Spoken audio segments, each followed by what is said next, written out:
Good morning, students. How are you? Fine? Okay. So, our next chapter, chapter number 14 and 15. भाई दोनों chapter बहुत अच्छे हैं. Oscillations and waves. ठीक है. तो आज हम स्टार्ट कर रहे हैं. सबसे पहले लास्ट लेक्चर में भी डिस्कस किया था, लेकिन आज हम दो तीन कॉन्सेप्ट समझ लेते हैं. सबसे पहले ये दोनों चैप्टर समझने के लिए ये तीन चार चीजें बहुत समझनी जरूरी है. First of all, periodic motion, oscillatory motion, simple harmonic motion, ये सब अलग अलग वर्ड है, उसका मतलब क्या है. तो सबसे पहले हमें वो समझना है ना. जब तक वो नहीं समझेंगे तब तक बेसिक चैप्टर में हमें समझ में नहीं आएगा. ओके, तो फिर अभी हम स्टार्ट कर रहे हैं. ओके, तो आज इंपॉर्टेंट चीज मैं सब लिख रहा हूं, तो आप लोग भी मेरे साथ स्टार्ट कर दो. ओके, लिखना.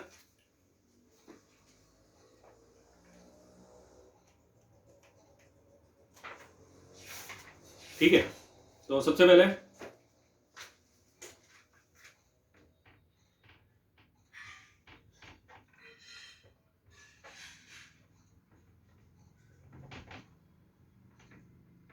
Oscillation chapter 14. तो सबका मतलब हम समझ लेते हैं. सबसे पहले oscillatory motion, periodic motion, simple harmonic motion. Okay, सबसे पहले वो समझ लेते हैं, उसके बाद सब आगे कर रहे हैं. ठीक है, डिस्कशन तो स्टार्ट कर रहे हैं. First of all,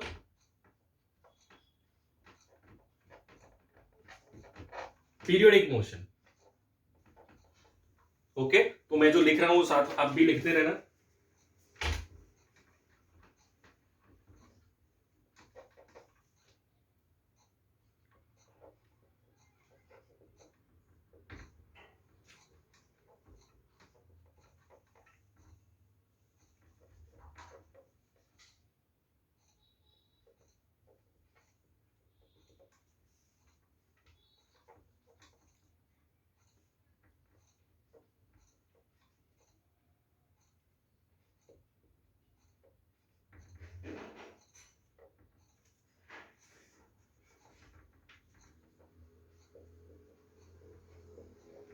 If a body repeats its motion along a certain path about a fixed point at a definite interval of time,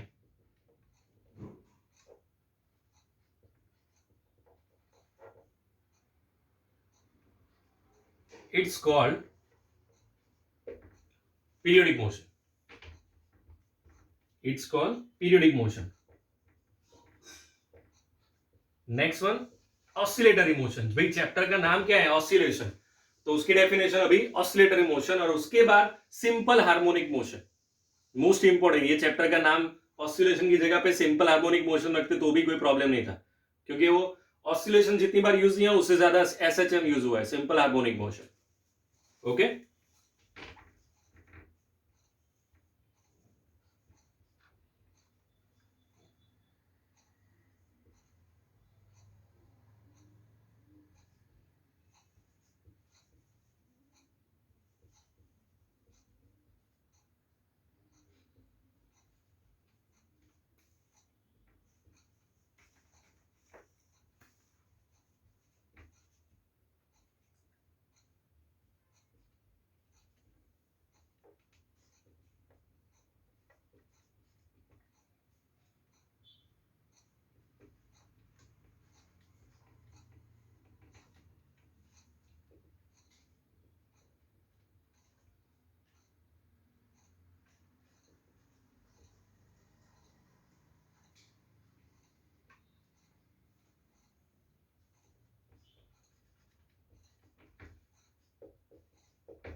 oscillatory motion. If a body moves to and fro, back and forth, or up and down about a fixed point in a definite interval of time is called the oscillatory motion. पहले आप लिख दो, उसके बाद मैं सब पूरा detail में समझा रहा हूं कि तीनों में बेसिक डिफरेंस क्या है. ओके,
ओके,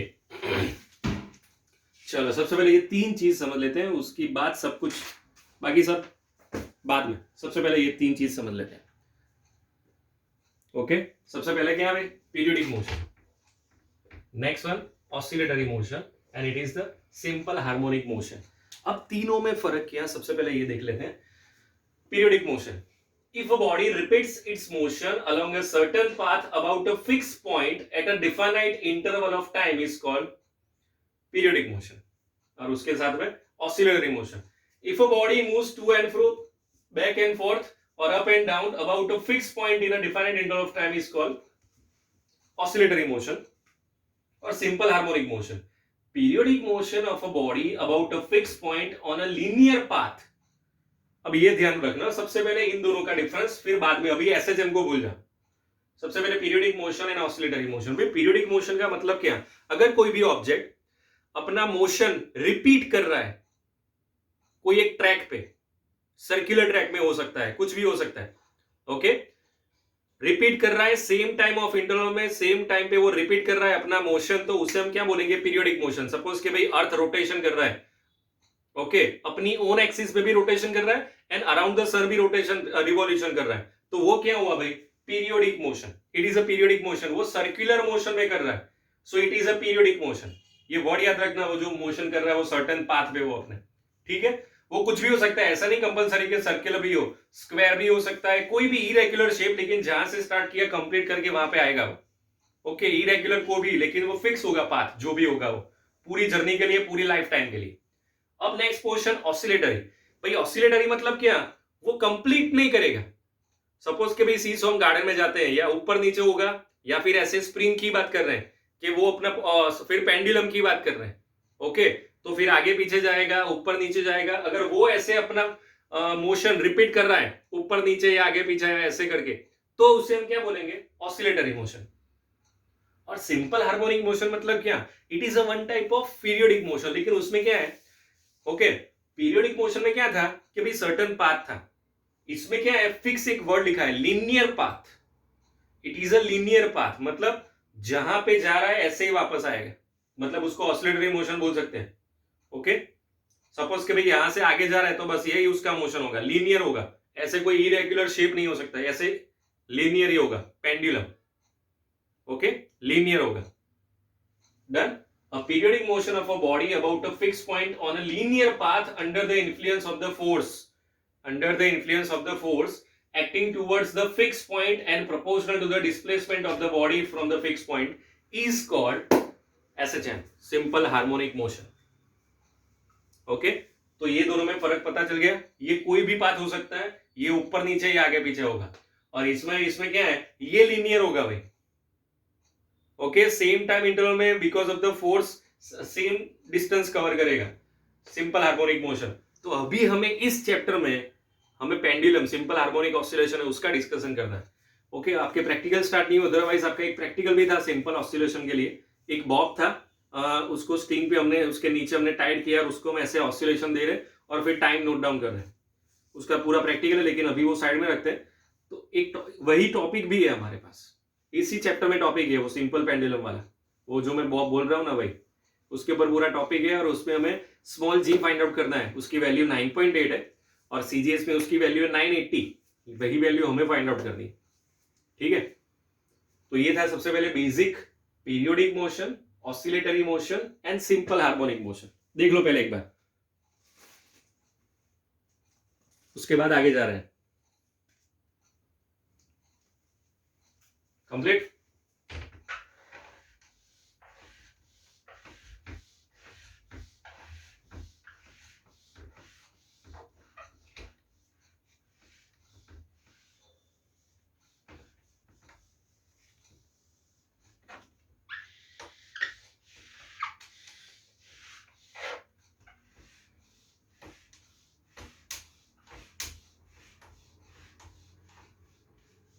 अब जब कुछ वर्ड्स है उसका मतलब समझ लेते हैं सबसे पहले।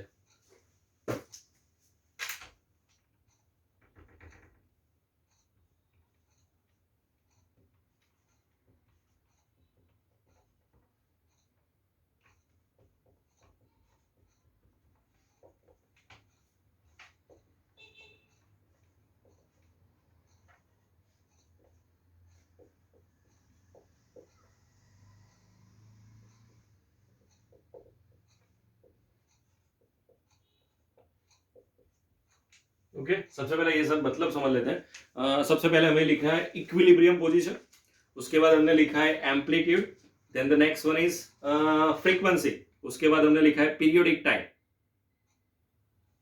ओके तो ये सब समझ लेते हैं। उसके बाद एक है एंगुलर फ्रीक्वेंसी। एंगुलर फ्रीक्वेंसी, ये फ्रीक्वेंसी था, ये एंगुलर फ्रीक्वेंसी। चलो सबके सिंबल लिख देता हूं, capital A, small F, capital T, omega. Omega, mega नहीं, ओमेगा। चलो सबसे पहले इक्विलिब्रियम पोजीशन। तो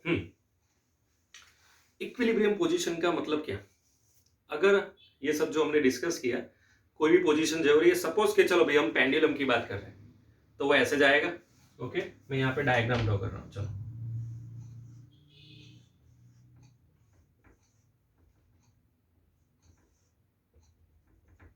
ओके देखो भाई ऐसे जाएगा, मोशन करेगा। इक्विलिब्रियम मतलब क्या? ये जो मोशन हो रहा है उसका जो एग्जैक्ट सेंटर है, कि चलो भाई सपोज के भी एक बार मैंने पेंडुलम है हमारे वहां पे, मतलब स्कूल पे प्रैक्टिकल में, ओके तो हमने मैं उसको फोर्स दिया, वो ऐसे मोशन कर रहा है, तो वो कांस्टेंट चलता ही जाएगा इनफाइनाइट? नहीं, थोड़ी देर बाद वो स्टॉप हो जाएगा। जिस पोजीशन पे वो स्टॉप हो रहा है it is a equilibrium position. जिस पोजीशन पे वो स्टॉप हो रहा है वो क्या है भाई? It is a equilibrium position. Confirm? वो क्या है भाई? Equilibrium position. तो ये सबसे पहले हुआ भाई हमारा equilibrium position. Done, first equilibrium position. Next amplitude. भाई अभी यहां पे देखो, सपोज के भाई ये ऑसिलेशन में ये यहां भी जा रहा है और यहां भी जा रहा है, तो एम्पलीट्यूड किसे बोलेंगे? इक्विलिब्रियम पोजीशन से, सपोज के भाई it is a equilibrium position, उससे मैक्सिमम डिस्टेंस जहां पे होगा ना उसे बोलेंगे एम्पलीट्यूड। अब सपोज यहां पे जा रहा है 5 सेंटीमीटर और यहां पे जा रहा है 4.8 सेंटीमीटर, क्योंकि फोर्स तो हम ऐसे भी दे सकते हैं ना। सपोज तुमने भी फोर्स दिया है ऐसे, हम कोई फिक्स ऐसा थोड़ी दिया कि 4 न्यूटन 3 न्यूटन, ऐसा ही फोर्स दे दिया। तो सपोज यहां पे 5 हो रहा है, यहां पे 4.8 है, तो दोनों में से मैक्सिमम डिस्टेंस जिस डायरेक्शन में होगा, मैक्सिमम, तो उसे हम क्या बोलेंगे? एम्पलीट्यूड। मतलब इक्विलिब्रियम पोजीशन से दोनों में से जिस साइड पे मैक्सिमम डिस्टेंस होगा, मैक्सिमम डिस्टेंस, उसे हम क्या बोलेंगे भाई? एम्पलीट्यूड। सो वो क्या होगा हमारा? Amplitude. Done. Next one frequency. Number of oscillations takes place in 1 second is known as frequency. Number of oscillations takes place in 1 second is known as frequency. उसका यूनिट क्या है अभी पता है? हर्ट्ज। उसका यूनिट क्या है भाई? Hertz. Number of oscillations takes place in 1 second is known as frequency. उसका यूनिट क्या है? Hertz. Okay next periodic time. Time require to complete one oscillation. अभी सबसे पहले ये समझो कि वन ऑसिलेशन किसे कहते हैं। चलो अभी ये सेंटर पे था, अभी उन्होंने उसको फोर्स दिया, चलो अभी उसका मोशन स्टार्ट हुआ।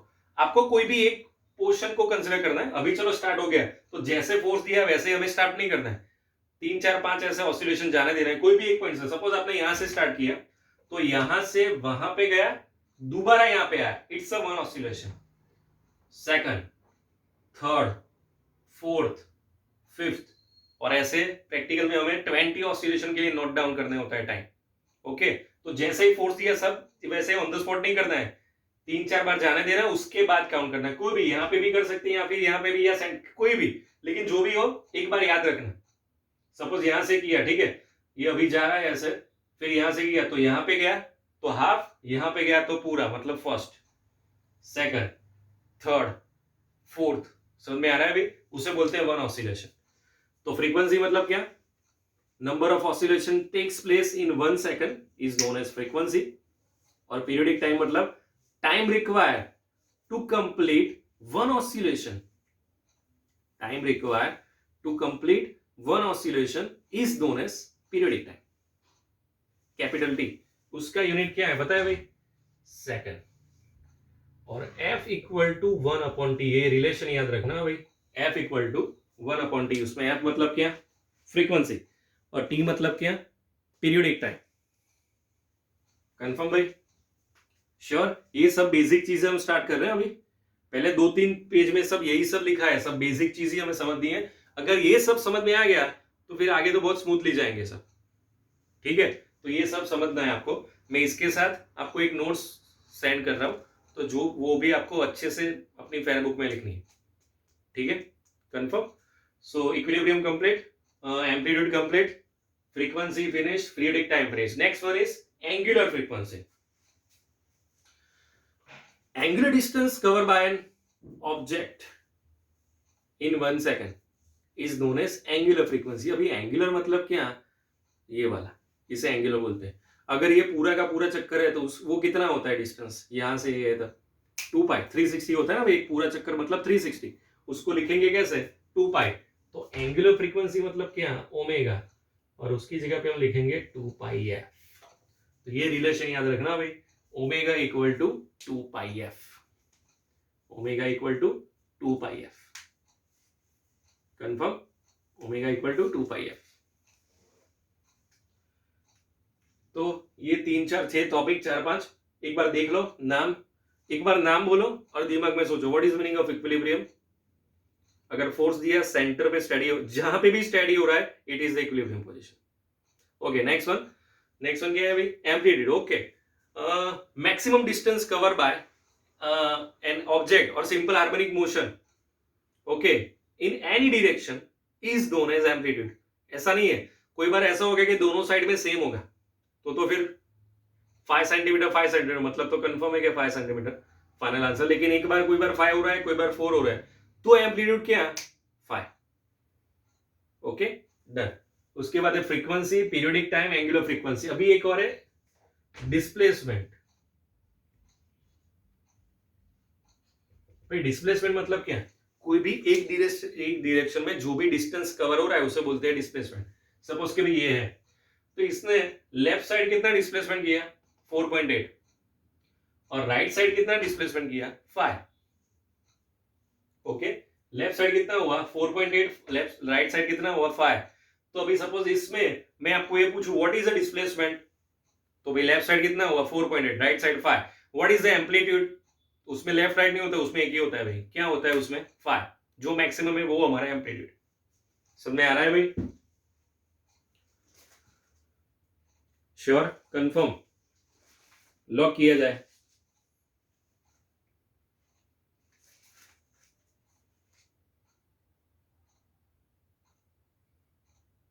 Okay, done.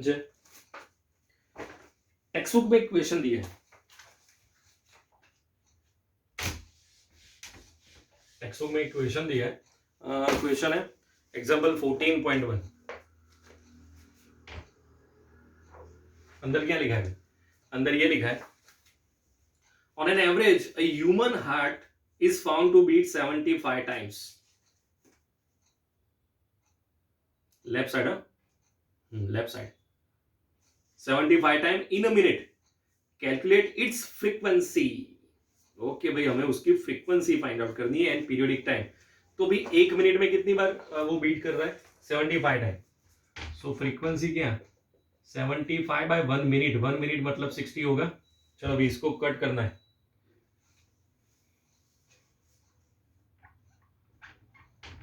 वन 1.25 होगा ना, 1.25 हर्ट्ज। तो ये उसकी फ्रीक्वेंसी हुई, कितनी हुई भी? 1.25 हर्ट्ज। अभी हमें पीरियोडिक टाइम चाहिए, तो ये रिलेशन है ना, so t equal to 1/f। So 1/1.25 means क्या? 100/125। इसका उल्टा, तो यहाँ पे 4 होगा, यहाँ पे 5 होगा, मतलब 0.8। तो पीरियोडिक टाइम कितना? 0.8 सेकंड। और फ्रीक्वेंसी कितनी? 1.25 हर्ट्ज। क्या बोला भाई? हर्ट्ज। देख लो एक बार।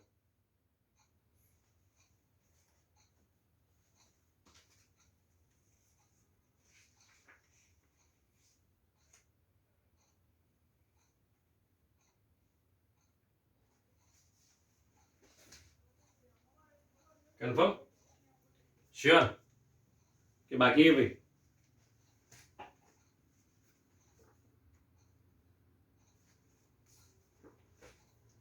Okay, done. टेक्स्ट बुक में यहां पे हर्ट्ज की जगह पे सेकंड इनवर्स लिखा है। तो देखो भाई 1/t है, तो 1/सेकंड, तो फ्रीक्वेंसी का दूसरा यूनिट क्या हो जाएगा, सेकंड इनवर्स। लेकिन हम क्या यूज करेंगे, हर्ट्स ही यूज करेंगे, क्योंकि ये साइंटिस्ट का नाम है, उसके ऊपर से हर्ट्स रखा है। जैसे न्यूटन फोर्स में हम क्या यूज करते हैं, न्यूटन, केजी मीटर पर सेकंड स्क्वायर, ऐसा यूज नहीं करते। ओके, न्यूटन ही यूज करते हैं। सेम फ्रीक्वेंसी के लिए क्या यूज करेंगे भाई, हर्ट्स ही यूज करेंगे, और कुछ नहीं। ठीक है, क्योंकि because it is also right. So chapter 14 oscillation. सबसे पहले तीन चीज जो डिफरेंशिएट हो गई आपकी। पहला periodic motion, next one oscillatory motion, and the third one is simple harmonic motion. Confirm. उसके बाद जो तीन चार पॉइंट थे डिफरेंट, जो उसका मीनिंग समझना था, equilibrium position, next one amplitude, frequency, periodic time, angular frequency, उसके बाद एक था ना डिस्प्लेसमेंट। ओके, उसके बाद ये न्यूमेरिकल। कंफर्म। तो इतनी चीज में समझ में आ रहा है भाई आपको? श्योर।